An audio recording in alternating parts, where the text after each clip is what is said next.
اعوذ باللہ من الشیطان الرجیم بسم اللہ الرحمن الرحیم الحمد للہ والصلاۃ والسلام علی اہلہا اللہم صلی علی محمد وآل محمد وعجل فرجہم۔ محترم ناظرین و سامعین، السلام علیکم۔ آج کی نئی تعارفی ویڈیو کے ساتھ حاضر خدمت ہے۔ میں ہوں علی روحانی اور آپ دیکھ رہے ہیں ہمارا آفیشیل یوٹیوب چینل۔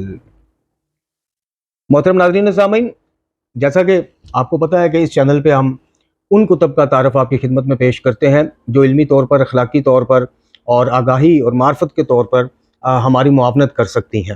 اور وہ کتب جو ہیں کسی بھی مذہب اور مسلک سے ہوں، کسی بھی رائٹر کی ہوں، جیسا کہ پچھلی دفعہ ہم نے پچھلی جو ویڈیو ہماری مہدی کے نام سے ایک ناول جس کا مصنف ایک فارنر تھا، الفریڈ کوئنل اس کا نام تھا، اور بڑا بہترین اس نے ناول وہ لکھا، اس کا تعارف آپ کی خدمت میں پیش کیا۔ اسی طرح آج بھی ہم ایک رشین بہت بڑا نام ہے ادب کی دنیا سے، ایسا ہو نہیں سکتا کہ ادب کی دنیا سے وابستہ لوگ، کتابوں سے اور تاریخ پڑھنے والے اور فلسفہ پڑھنے والے، وہ اس نام سے آشنا نہ ہوں۔ یہ لیو ٹولسٹائے مصنف ہے جی، جس کی تحریروں کو جناب آج بھی جو مصنف ہیں وہ اپنے لیے ایک بہت بڑا اساس سمجھتے ہیں کہ اگر اس کی تحریروں سے وہ استفادہ کریں یا وہ استفادہ آپ تک پہنچائے۔ اس کی ایک کتاب ہے اور یہ اس کی زندگی کے آخری 30-35 سالوں کی تحریریں ہیں جو اس کتاب میں جمع کر دی گئی ہیں۔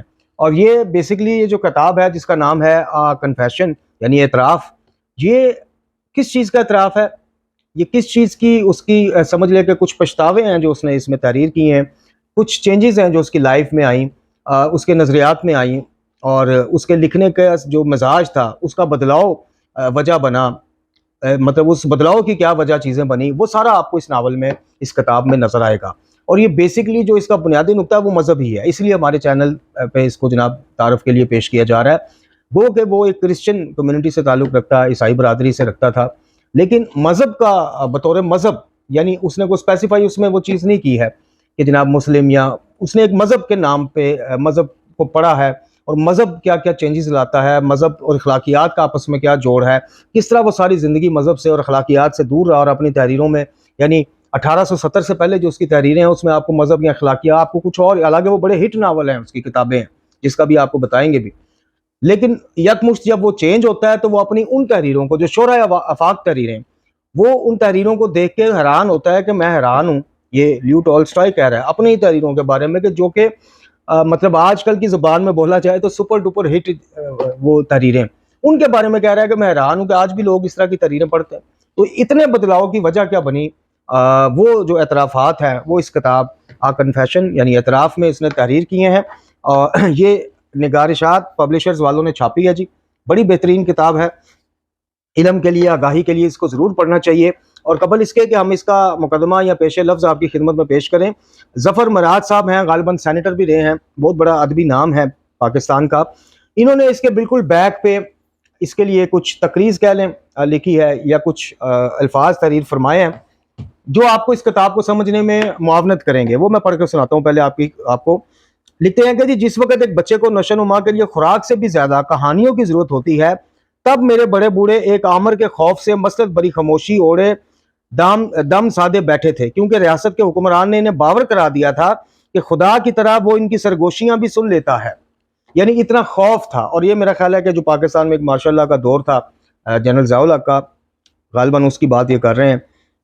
اچھا، ایسے میں میرا شعور بھوکا پیاسا لاغر ہو کر مرنے ہی لگا تھا، تو ایک بدیسی یعنی فورنر بوڑھا ہزاروں کوس دور سے کہانیوں کا رس بھرا سندیسہ میرے لیے لے کر آیا۔ اس بدیسی بوڑھے یعنی پردیسی بوڑھے کا نام تھا لیو ٹولسٹائے۔ اس بوڑھے سے ملنے کے بعد میں نے اپنے ارد گرد کے بڑے بوڑھوں کی طرف دیکھنا ہی چھوڑ دیا۔ یہ ظفر مراد صاحب لکھ رہے ہیں، دیکھنا ہی چھوڑ دیا تھا، ڈر پوک کہیں کے۔ میں نے اس کی انگلی پھر ایسی پکڑی کہ میرے اپنے اسے چھڑاتے چھڑاتے تھک گئے۔ طرح طرح کی سزائیں، طرح طرح کی سختیاں، مگر میں نے لیو ٹولسٹائے کی انگلی تھامے رکھی۔ اس کی کہانیاں تھی ہی اتنی مزے کی، ان میں نہ کوئی جن تھا، نہ چڑیل تھی، نہ دیو تھا، نہ پری تھی، نہ آسمان پر رہنے والی کوئی مخلوق تھی۔ لائٹ آف ہو گئی ہے جی معذرت خواہ ہیں جی، درمیان میں لائٹ چلی گئی تھی یہاں پہ، آپ کو پتہ ہے آج کل ایسا ہی ہے، آدھے گھنٹے بعد، 15 منٹ بعد جب دل کرتا ہے لائٹ چلی جاتی، جب دل کرتا آ جاتی۔ بہرحال تو ظفر مراد صاحب کہتے ہیں کہ اس کی کہانیوں میں نہ جن تھا، نہ چڑیلیں تھی، نہ دیو تھا، نہ پری، نہ آسمان پہ رہنے والا کوئی، نہ آسمان سے اترنے والا کوئی، بس زمین میں رہنے والے انسانوں کی کہانیاں تھی۔ مگر اتنے پیار اور سادگی سے سناتا تھا کہ انسان کا انسان بننے کو دل کرتا تھا. بڑا زبردست جملہ ہے، انسان کا انسان بننے کو دل کرتا تھا. اس کی سب سے مزے کی کہانی اس کی آپ بیتی ہے، اس کے بچپن، لڑکپن اور جوانی کی کہانی. اور سچ بتاؤں تو آج بھی میں وہی کہانی بار بار دہراتا ہوں. پتہ ہے کیوں؟ کیونکہ اب میری اپنی عمر اتنی ہو گئی ہے کہ جب میرے بچے میری انگلی پکڑ کر چلنا چاہتے ہیں اور مجھے ڈر لگتا ہے کہ کہیں میں بھی اپنے بڑے بوڑھوں کی طرح ڈرپوک نہ کہلاؤں، وہ کہانی مجھے مسلط کی چادر اوڑھ کر دم ساد کر بیٹھے رہنے سے روکتی ہے. عامر، آج بھی تو زندہ ہے کیا؟ ظفر مراد صاحب، بڑا بہترین انہوں نے جناب یہ تقریر کہہ لیں یا جو بھی کہہ لیں وہ لکھا ہے.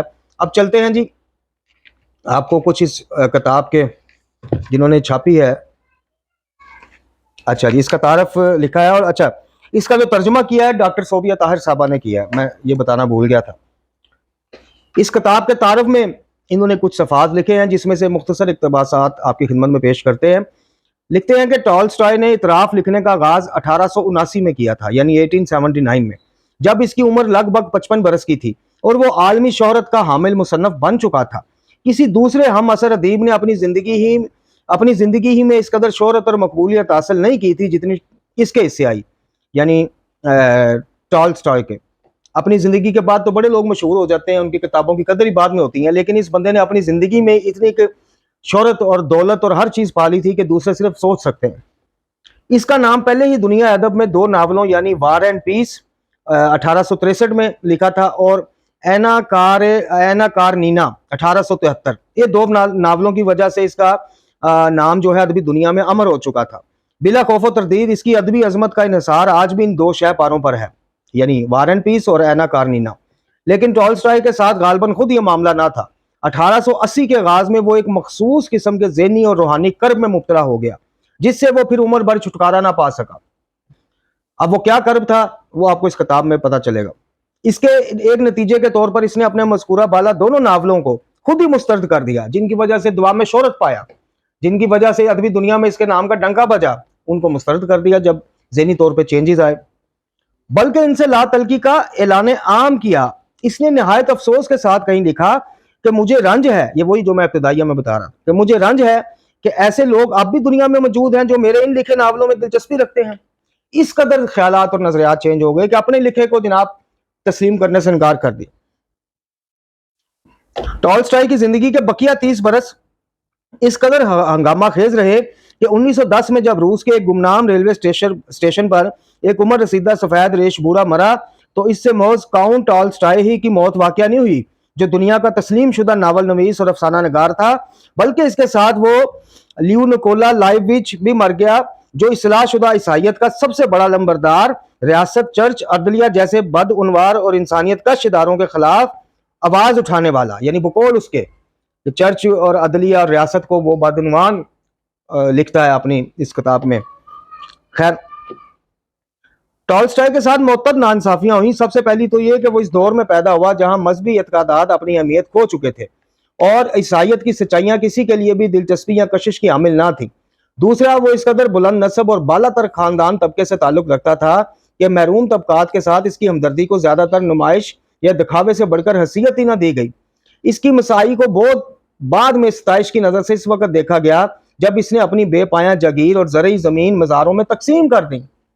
یعنی بہت بڑا سرمایہ دار تھا، جیسے میں نے آپ کو ابتدا میں بتایا کہ بہت مالدار آدمی تھا، اور اس نے جب ان سے ہمدردیاں کی نچلے طبقے سے، غریب طبقے سے، محنت کش طبقے سے، اس کو نام دیا دکھاوے کا، لوگوں نے نمائش کا. تو اس نے یہ لیبل جو اس کے اوپر دکھاوے اور نمائش کا لگ گیا تھا وہ لیبل ہٹانے کے لیے اس نے کیا کیا کہ اپنی ساری جاگیر اور زرعی زمینیں مزاروں میں تقسیم کر دی، غربا میں تقسیم کر دی. خیر، یہ کچھ 6-7 صفحات پر مشتمل تعارف ہے. اب اس میں زیر نظر مجموعہ، یعنی یہ جو کتاب جس کا آپ کو تعارف کروایا جا رہا ہے، اس کے بارے میں لکھتے ہیں کہ زیر نظر مجموعے میں ٹالسٹائے کی وہ اخلاقی، مذہبی اور علمی تحریریں شامل ہیں جو اس نے 1880 سے اپنی موت یعنی 1910 تک، یعنی 30 سال تخلیق کی. یہ تحریریں مجموعی طور پر اس نقطۂ نظر کا احاطہ کرتی ہیں جو ٹالسٹائے نے زندگی کے مفہوم اور اس کی حقیقت کے متعلق نظریہ قائم کیا. یہ تحریریں اس طویل سفر کی روح داد ہیں جو تلاش صداقت میں کیا گیا. ان میں اعتراف 1879، یعنی یہ جو کتاب آپ کو بتائی جا رہی ہے، اور دوسری کتاب مذہب اور اخلاق 1893، تیسری کتاب مذہب اور اس کی روح کیا ہے 1902، اور قانون محبت اور قانون تشدد 1908 شامل ہیں. یہ مصنف کی مال ابد طبیعت، اخلاق اور مذہب پر گہری تحقیق کا حاصل ہیں، جن کی مدد سے اس نے ایک مکمل خاکہ حیات تشکیل دینے کی کوشش کی ہے، لیکن ساتھ ہی اس امر کا بھی خیال رکھا گیا ہے کہ یہ سب عقل و منطق اور زندگی کے عملی تقاضوں سے متصادم نہ ہوں۔ ایک لحاظ سے ٹالسٹائی کی یہ تحریریں نہایت منفرد اور غیر معمولی مقام رکھتی ہیں، کیونکہ یہ فلسفے کے کسی بھی مسلمہ یا مروجہ مکتبہ فکر سے تعلق نہیں رکھتی۔ اگرچہ 19ویں صدی کے روس میں فلسفے کی کوئی مضبوط روایت موجود نہ تھی، لیکن اگر ہوتی تو وہ بھی ٹالسٹائی کے خیالات پر اثر انداز نہ ہو پاتی، کیونکہ وہ فطری طور پر تسلیم شدہ امور کو ناپسندیدگی اور شبہ کی نگاہ سے دیکھنے کا عادی تھا۔ اپنے مزاج کی طرح اس کے خیالات بھی بے حد منفرد اور بے حد آزاد تھے۔ اعتراف اس ذہنی کشمکش اور آویزش کا نتیجہ ہے جو 1870 میں کہیں ابھری اور 1880 کے بعد اس نے اس کے وجود کو پاش پاش کر دیا۔ اس کرب نے اس کی زندگی، تحریر اور سوچ کا رخ ہمیشہ کے لیے بدل دیا، لیکن اس سے حاصل ہونے والے نتائج حیران کن یا اجنبی نہ تھے۔ ان کے بیچ ٹالسٹائی کی فکری زندگی میں ازل سے موجود تھے۔ اخلاقی اور مذہبی تفکر اور سچائی کی طلب سے ٹالسٹائی کی ابتدائی تحریریں بھی کبھی خالی نہیں تھیں۔ ٹالسٹائی نو عمری سے ایک سنہرے دور کی آرزو کا اسیر رہا، جس میں کوئی دکھ، درد، بھوک، ننگ نہ ہو، جہاں ہر کوئی سکھی اور شاد ہو۔ عمر بھر وہ اس یوٹوپیا کے قیام کے لیے لڑتا رہا اور بڑھاپے میں بھی اس خواب کو بھولا نہیں، بلکہ وہ ایسی جگہ دفن ہونا چاہتا تھا جہاں انسانی مسرت کا راز پوشیدہ ہو۔ نوجوانی میں تکمیل ذات اس کا نصب العین تھی، وہ فکری اور اخلاقی لحاظ سے ممتاز ہونا چاہتا تھا۔ اس نے کچھ عرصہ فوج میں بھی خدمات انجام دیں اور اس کے دور کی ڈائریاں جنگ کی تباہ کاریوں اور ہولناک کہانیوں سے بھری پڑی ہیں۔ شاید یہ وہی دور تھا جب اس کے اندر مذہبی اور اخلاقیات خیالات نے جڑ پکڑنا شروع کر دی، اور پھر وہ جڑ اتنا مضبوط آور تنا بن گئی کہ اس نے اس کے سوچ کی ساری شاخیں بدل کے رکھ دی۔ یہ جناب پڑھنے والوں کے لیے ایک بہترین کتاب ہے، آپ یقین کیجئے بہت کچھ سیکھنے کو ملے گا۔ اور یہ میں نے جیسے بتایا نگارشات پبلشرز لاہور والوں نے اس کو چھاپا ہے، اور یہ جناب 950 روپے اس کا ہدیہ ہے، یا قیمت کہہ لیں یا ہدیہ کہہ لیں، بہرحال، اور 288 صفحات پر مشتمل یہ کتاب ہے۔ آپ کو ضرور جو کتابوں سے ایک محبت رکھتے ہیں اور کتب بینی کی آج بھی الحمدللہ ان میں رمق باقی ہے، ان کو یہ کتاب ضرور پڑھنی چاہیے، منگوانی چاہیے۔ بہت کچھ سیکھنے کو آپ کو ملے گا۔ علم کسی کی قید میں نہیں ہوتا، علم کسی کی جاگیر نہیں ہے۔ آپ یقین کیجئے کہ سیکھنے والے جو ہے نا، وہ دہریوں کی لکھی کتب ان سے سیکھ لیتے ہیں، یعنی متضاد وہ دیکھتے ہیں کہ یہ جو خدا کے وجود کے منکر ہیں یہ کیا سوچتے ہیں، کیسا سوچتے ہیں، وہاں سے پھر ان کے جوابات ان کے سوالات سے ڈھونڈتے ہیں، یعنی علم کی کوئی حد نہیں ہے۔ تو بہترین کتاب ہے جی، پڑھنے کے لیے، اپنی لائبریری میں رکھنے کے لیے، اس کو ضرور منگوائیں، پڑھیں۔ اور اسی طرح انشاءاللہ اس چینل پہ آپ کو دیگر میں نے جیسے کہا کہ مذہب اور مسلک کی قید و بند سے آزاد ہو کر جس نے بھی کوئی اچھا علمی کام کیا ہے وہ آپ تک پہنچایا جائے گا اس چینل کے ذریعے۔ اللہ تعالیٰ ہمیں ہماری توفیقات میں اضافہ فرمائے، اور ہم اسی طرح انشاءاللہ بہترین کتب کا تعارف لے کے حاضر ہوتے رہیں گے اس چینل پر۔ وما علینا الا البلاغ۔